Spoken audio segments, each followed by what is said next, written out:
Boa tarde, sétimo ano. Deixa eu arrumar aqui direitinho. Tá tudo arrumado. E aí, sétimo ano, como é que vocês estão? Então vamos lá, né? Iniciar nossa semana e continuar o conteúdo que a gente começou, né?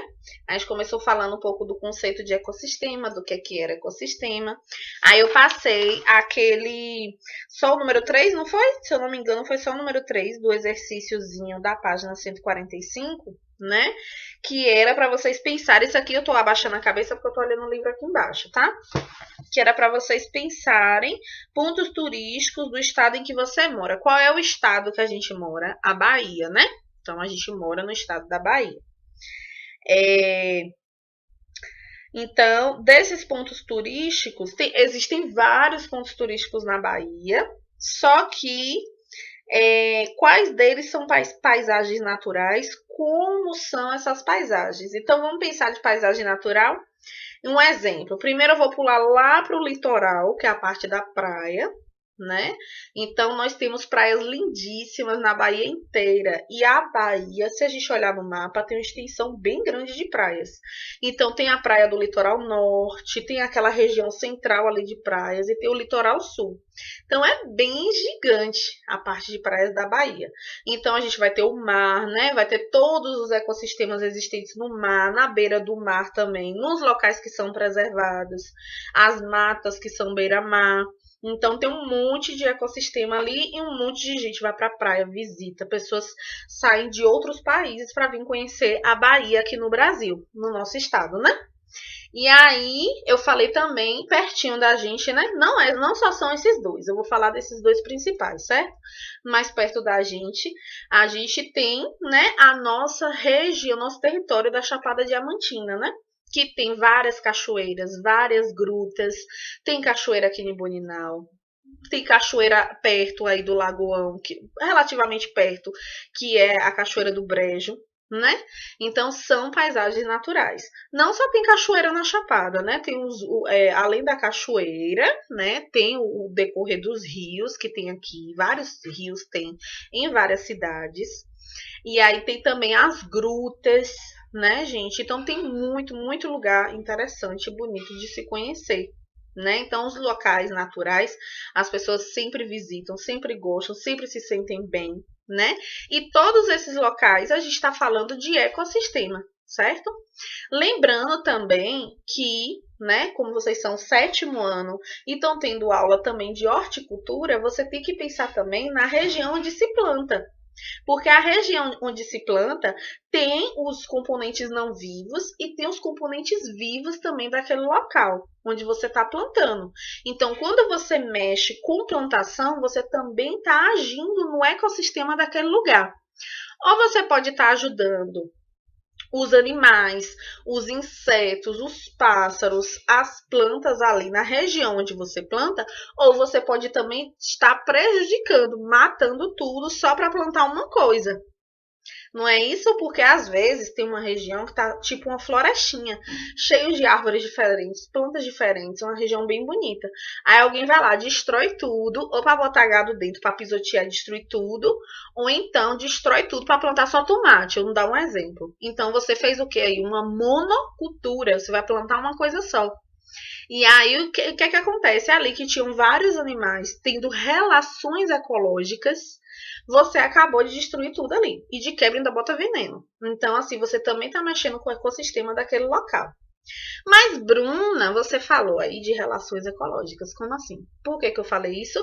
Porque as relações ecológicas estão dentro desses ecossistemas. Vários ecossistemas diferentes têm as suas relações ecológicas. E é o assunto da aula de hoje, ó. Relações ecológicas em ecossistemas, página 146. Então, quem não abriu o livro ainda, pode abrir o livro na página 146 para a gente começar a falar um pouquinho.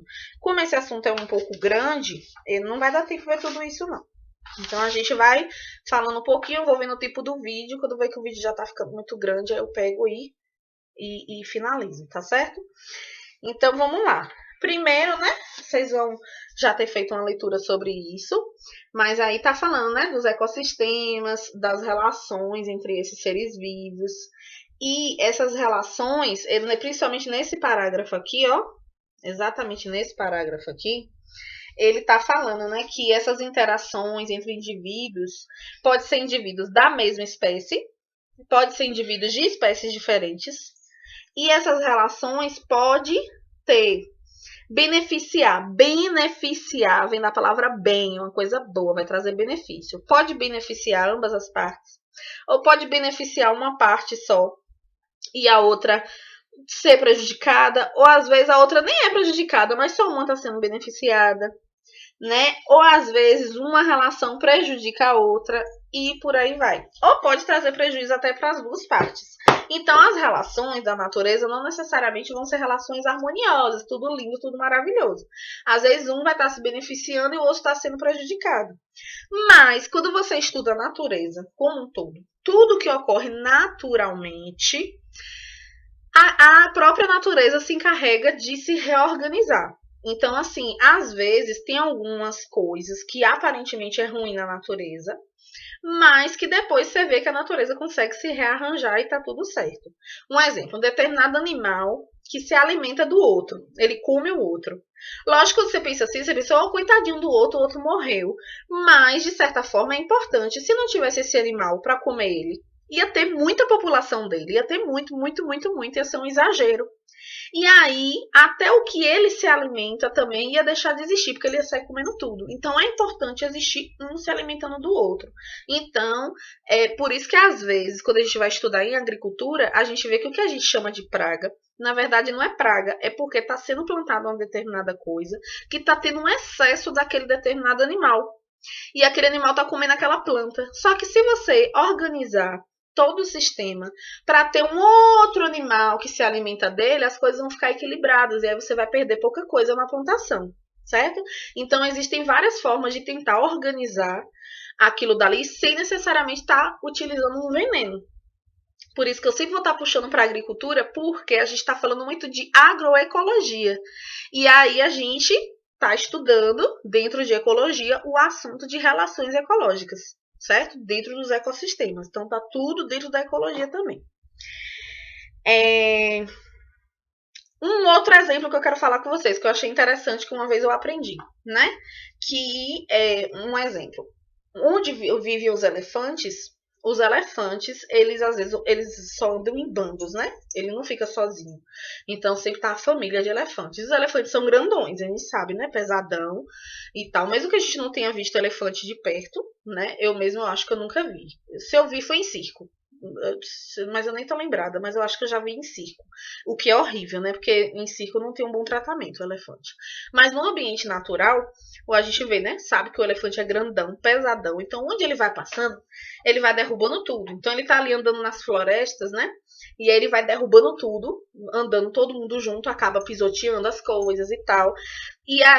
O pedaço onde ele passa é como se ficasse um pouco destruído, né? É como se fosse um boi passando no meio da plantação, não fica o caminho do boi, como se fosse isso. Imagine com elefantes, é mais ainda, né? Numa floresta. Aí, os elefantes se alimentam muito de frutas. E aí eles vão vendo, se tiver um pé de fruta, eles vão parar, vão comer e tal e tal. O que é que acontece? Os elefantes vão procurando, parando, se alimentando de frutas, vai seguindo, e onde ele vai seguindo, ele vai fazendo cocô. E aí nesse cocô estão as sementes das frutas que ele comeu. E aí, no ambiente natural do elefante, fica um caminho de árvores frutíferas, cheios de frutas. Então, assim, ao mesmo tempo que ele está destruindo, é como se ele estivesse reflorestando, replantando. Então, assim, a própria natureza se encarrega de acontecer de forma linda, né? Porque não é destruído, ao contrário do ser humano, né? O problema da natureza é somente o ser humano. Quando é a natureza por si só, não tem problema nenhum. Então a gente que tem que se conscientizar e que tem que mudar, né? Principalmente as grandes empresas, os grandes empresários que são quem mais destrói a natureza. Não é a gente, né? A gente faz isso, mas a gente faz isso em pequena escala e temos que aprender, consertar e melhorar. Mas quem mais destrói são as pessoas que mexem com a natureza para seu próprio lucro, né? E um lucro muito gigante, exagerado. Não é o lucro do nosso suor, que a gente faz para ter nossa comida, nossas coisas. Não é esse lucro, não. É um lucro muito exagerado. Então, É isso que a gente vai refletindo no decorrer das aulas também. Eu vou estar sempre voltando para esse ponto, porque liga também com a nossa disciplina de horticultura. Aí, aqui embaixo, a gente vai ver a primeira relação comensalismo aqui, ó. Tem uma primeira relação que chama de comensalismo. Essa relação é uma relação onde um se beneficia da alimentação do outro, certo? O outro não fica prejudicado, para o outro não acontece nada, nem coisa boa, nem coisa ruim. Então, quando não acontece nada, é como se fosse zero. Não teve nenhum benefício. Então, zero. Só que aí o outro se beneficiou. Então, você coloca um mais, que é porque se beneficiou. Depois a gente vai ver como é isso aí, certo? Então, assim, o comensalismo é quando um determinado animal vai se alimentando às custas do outro. Só que ele não faz mal ao outro de jeito nenhum. Ele não faz mal. O outro fica tranquilo, não acontece nada, tá certo? Aí, olha só. O exemplo desse livro eu achei super interessante, porque todos os livros sempre vêm com o mesmo exemplo, que é o exemplo do tubarão com a rêmora, certo? Tem um outro nome também que eu acabei esquecendo aqui agora, de um outro tipo de peixe que também faz isso com o tubarão. Tá lá o tubarão no mar. E aí ele tá lá, e aí ele encontra, né, a presa que ele quer comer lá. Um outro determinado animal, um outro peixe, uma outra coisa que ele quer comer. E aí ele vai e começa a devorar aquilo ali. Só que assim, quando ele vai comendo, tá comendo lá no mar, né, gente? Ele não come de garfo e faca. Ele come de garfo e faca? Não come. Então, começa a sair os pedacinhos assim. Ele não vai comer aquelas migalhas que estão ao redor. Ele tá comendo os grandes pedaços de carne, tá?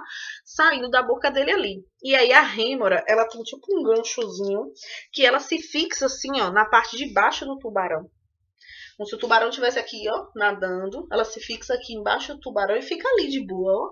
Quando o tubarão encontra e começa a comer, começa a vir uns restinhos. Aí ela pega e sai e começa a comer desses restinhos.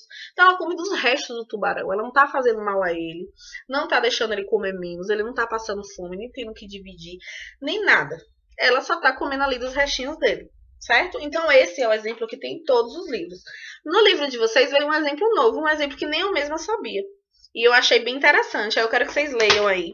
Peguem um livro de vocês e olhem aí, ó. Tem a foto da formiga. Ó, desse tipo de formiga. Dessa determinada espécie de formiga, que é uma formiga carnívora. Aí tá vendo que a gente aprende também, dando aula para vocês, como é um livro novo. É um livro que vem com novas informações, mais atualizado. Então ele trouxe mais um exemplo que eu nem sabia. Aí ele disse que essa relação é entre essa formiga correição, o nome dessa formiga, e certas espécies de aves. Ó, acompanha a leitura aí, tá? Aqui, eu tô no segundo parágrafo aqui, ó, da parte de comensalismo. Aí, olha só, essas formigas nômades e carnívoras. Carnívoras é porque ela é carnívora e nômades é porque ela não fica vivendo num lugar só, ela fica trocando de casa temporariamente. Mora um tempo no lugar, troca de casa, vai para outra casa e por aí vai. Pronto. Nômades e carnívoras usam suas fortes mandíbulas, ó, aquela coisinha assim da formiga, para cortar pedaços de suas presas e levá-los até seu ninho temporário. Ninho temporário porque ela é nômade e não vai ficar morando ali o tempo inteiro. De tempo em tempo, todas as formigas correição abandonam o ninho em busca de alimento e um novo local para se abrigarem. Durante esse deslocamento, insetos e outros pequenos animais que habitam o solo da floresta tentam fugir dessas formigas, das formigas correição. Esse evento beneficia outros animais, principalmente as aves, que aproveitam para se alimentar dos indivíduos em fuga. Então é como se fosse assim, ó, tá ali as formigas naquele ninho, as formigas, ó, gente, vamos se mudar. A gente vai se mudar aqui agora, não estamos gostando mais dessa casa, vamos para outra casa. E aí elas pegam, vão em bandos para outros lugares. Quando os bichos começam a ver aquelas formigas, né, carnívoras andando, os bichos, os insetos começam a ficar loucos ali. Vamos sair daqui, meu Deus do céu, vamos sair. Então eles estavam lá quietos, tranquilos, de repente vê aquele bando de formiga vindo e aí começa a correr. E aí começa a ir para outros lugares. O que é que acontece? Determinadas aves que se alimentam desses insetos ou desses outros pequenos animais chegam e dizem, opa, as formigas estão fazendo eles se movimentarem, então a gente consegue até enxergar melhor, vamos comer. E aí vai voando e vindo até o solo para poder pegar para se alimentar. Então, isso está prejudicando a formiga aquela formiga carnívora? Não, porque a formiga carnívora só está trocando de casa. Elas não iam se alimentar daqueles insetos ali. Então, só está andando de boa, trocando de casa. Só que ela está causando todo esse terror. E aí, quem se beneficiou? As aves. Então, está prejudicando a formiga, esse processo das aves? Não, não está prejudicando. Está beneficiando? Também não. Não está acontecendo nem coisa ruim, nem coisa boa. Então, ó, nulo. Está beneficiando as aves? Tá. Ó, mas está beneficiando as aves. Então, é um exemplo de comensalismo, tá? Comensalismo é quando o outro se alimenta, certo? Graças àquele determinado animal. Só que ele não traz nem benefício àquele animal e nem prejuízo, não causa nada. Então, é o comensalismo. Beleza, gente? Olha só, a aula está em 15 minutos. Deixa eu ver se dá para falar mais um. Eu vou falar só mais um, pra gente finalizar. Pronto. Inquilinismo. Inquilinismo, você tem que lembrar da palavra inquilino. Vocês sabem o que é inquilino? Quiser perguntar para alguém de casa o que é inquilino, em geral o pessoal sabe o que é inquilino, né? Tem a ver com moradia, morar na casa do outro, coisa do tipo. Vamos ler aí? O inquilinismo é uma relação ecológica em que uma espécie, que é o inquilino, se beneficia obtendo abrigo ou suporte no corpo de outra espécie sem prejudicá-la. Vai usar aquele outro como uma casa. Ele vai se beneficiar daquilo ali. Plantas como as orquídeas, as bromélias, são exemplos de inquilinas que crescem sobre os troncos ou galhos de árvores maiores e sem lhe causar nenhum prejuízo. Gente, vocês já viram orquídea, bromélia em árvore? Elas naturalmente estão ali na árvore. Elas estão prejudicando a árvore? Não. Estão causando benefício também à árvore? Não necessariamente. A árvore, tudo faz, ela está ali, como ela não está, a árvore vai existir. Então, assim, ela está utilizando o outro ser vivo como casa para ela. Então, é um exemplo de inquilinismo. Esse exemplo também, quando tem alguns livros que trazem outro nome, que é epifitismo. Mas, nesse livro não está falando, mas deixa o inquilinismo mesmo. Que aí ela é chamada de plantas epífitas, mas depois vocês não precisam conversar sobre isso agora. Pronto. Conversar sempre que quiser, mas não é o caso que está trazendo no livro. Olha só. A vantagem em crescer nos galhos superiores das árvores é que desse modo elas conseguem receber mais luz, né, do sol, estão no galho das árvores, estão lá no chão, solta, para realizar a fotossíntese, do que receberiam se crescesse sobre o solo, onde a luz pode ser escassa. Então, se ela estivesse lá embaixo, a depender do lugar que ela vive, ela ia pegar só um pinguinho de luz. Se ela está ali, ela consegue receber mais luz. Muitas aves constroem seus ninhos em galhos e troncos de árvores, estabelecendo com elas uma relação de inquilinismo. E isso também acontece, certo? Com relação às aves, que vai fazer sua casa fazendo um ninho numa árvore. A árvore não é um ser vivo? A árvore não é composta de células vegetais, não é um ser vivo, mas quem está se beneficiando aí, no caso, é o passarinho que chegou e fez seu ninho naquela árvore, tá certo? Deixa eu ver se eles vão falar de outro lugar aqui. Não, por enquanto não. Não. Pronto. Olha só, vou finalizar a aula aqui agora. Na próxima aula, a gente vai continuar aqui de protocooperação, tá? Protocooperação. A gente vai continuar daqui. A aula vai finalizar aqui, para não ficar tão longa, tá certo? A gente vai finalizar esse conteúdo das relações ecológicas. Quando a gente finalizar, aí a gente já vai fazer uma avaliação só sobre isso, tá bom? Então, é importante vocês saberem. Se quiser ler, reler a parte do livro, você pode ler. Durante a minha aula, se você quiser ir anotando os pontos no caderno para te ajudar na hora de fazer a prova, isso também ajuda você falar o que é o comensalismo, o que é o inquilinismo, o que é a protocooperação, que a gente vai ver na semana que vem, junto com mais outros, certo? Então, isso ajuda na hora da avaliação. Quando você estiver fazendo a avaliação, você pode chegar e revisar, inclusive ver exemplos. Então, quem quiser estar fazendo esqueminha, pode estar fazendo, tá bom, gente? Uma boa semana para vocês, uma boa tarde.